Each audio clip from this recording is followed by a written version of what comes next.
The ethnic diversity of Quinnipiac University is not much different than any other school in the country. That is to say that the school student body is predominantly white. The total amount of minority students makes up just about 25% of the school's population, according to College Factual Analytics. I asked Quinnipiac students what they thought of the racial climate at Quinnipiac. What do you think of the racial climate at Quinnipiac? I'm only a freshman, but I think there's a lot more diversity than I expected coming in. I'd probably say it's a little small, like in comparison to like other schools, as far as the minority and the majority on this campus. So, I mean, yeah, diversity is always good, but I think that no one really, from my perspective, no one really has an issue with it. I don't know, I'm a freshman, so just getting a feel for it, but yeah, I guess it's okay. I feel like there is definitely certain racial race that dominates the campus, but still there are some small diversities. I wouldn't say too much about it. Not really bad, but I definitely think it's growing in diversity a lot. When I first came here, there wasn't a lot, but lately, I can see with the other classes that are coming in that it's becoming more diverse. Day-to-day basis, I don't hear anything awful. Everybody seems to get along. Though the vast majority of students on campus find that Quinnipiac promotes a positive racial climate, there are other students who think their school could do more to embrace diversity. Do you think you can do more to embrace diversity? I think there are. I know there are a lot of different cultural groups around that people can join, and I know it's very easy to find out about them, so I think we're doing well so far. Yeah, I feel like there's a lot more that can be done to embrace diversity, but I feel like at the same time, the minority, they have to step up and, just come up with a couple ideas and just be persistent with the ideas in order for that to happen. It's a learning process that the whole country is going through. I don't expect the school to be leading the way in that, but at the very least, we can follow what is happening to, I guess, be a less racist planet. It kind of puts on the image that it does. I see a lot of activities being put on, but they're not really pushed that much, you know what I mean? Right. So maybe doing more towards that. Sure, I think everyone can do more. It's just really branching out of your comfort zone, joining clubs that you wouldn't normally join, and just actually reaching out and getting to know different groups of people. Yeah, I'm sure we could have more clubs or something, more events that everyone can go to for awareness.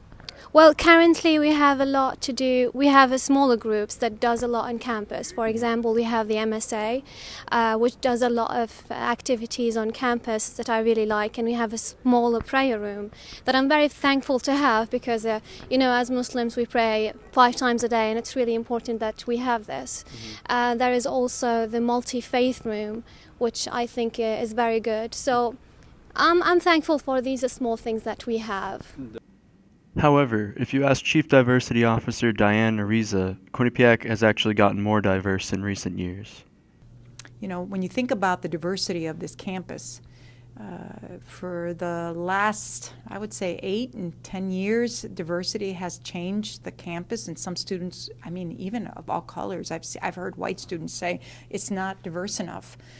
But for those who've been here a long time, they've seen the difference, and it has changed progressively. Admissions brings in a crowd, and it increases. It's increased for the last 5 years that I've been here. The term microaggression stumped a number of Quinnipiac students. Do you know what a microaggression is? No. I understand its use in context. I couldn't give you a proper definition of it, but I could call it if I see it. No, actually not. I don't. No clue. Before I just told you. No, I didn't know. Once the term was further explained, students were able to pinpoint microaggressions that they've encountered. It can be a statement or a joke that it may not be intended to be, but it can come off as an insult or discrimination. I think that's one of the challenges that when you think about microaggression, that's why it's a micro, and it's a very little aggression that has a large impact. But most students wouldn't know. One particular microaggression seemed hard to forget. The last thing, I don't know if it's a microaggression, was the Snapchat incident with the girl that had a black face mask. The whole blackface thing, yeah, that was a big one. As with the blackface incident, I've seen some ridiculously insensitive things, either cases like that where maybe they just didn't know. Do you know what a microaggression is at all? Yeah. Have you ever experienced anything like that at Quinnipiac? Yeah. Definitely. Yeah. Do you want to talk about like an example, or if not, that's okay too? No. No. Okay. Have you ever experienced a microaggression at Quinnipiac? A few times. All right. Do you want to talk about a specific example? Or? It's mostly just people asking me if I can tan. Okay. I mean, I've heard people like in the calf occasionally, but obviously it's not meant to have any intentions to harm people or make people get upset. No, it is. The problem is that students are not aware that it's a problem. Now, if it's happening to you and you're the victim, you're the person who's being, like it's coming at you. Oh, you know it's a microaggression. But for most students, you don't have to deal with that. I've definitely seen people experience it. I mean, I'm white. I'm not going to experience that. Mm-hmm. But that's not to say that like I have not witnessed this happen. So it's hard. I mean, I think that if you're in the privileged position, you're not challenged by that. Especially, again, like I'm white, I'm not going to experience it. I know, like if you haven't experienced this, you're not going to be as aware of it. Mm-hmm.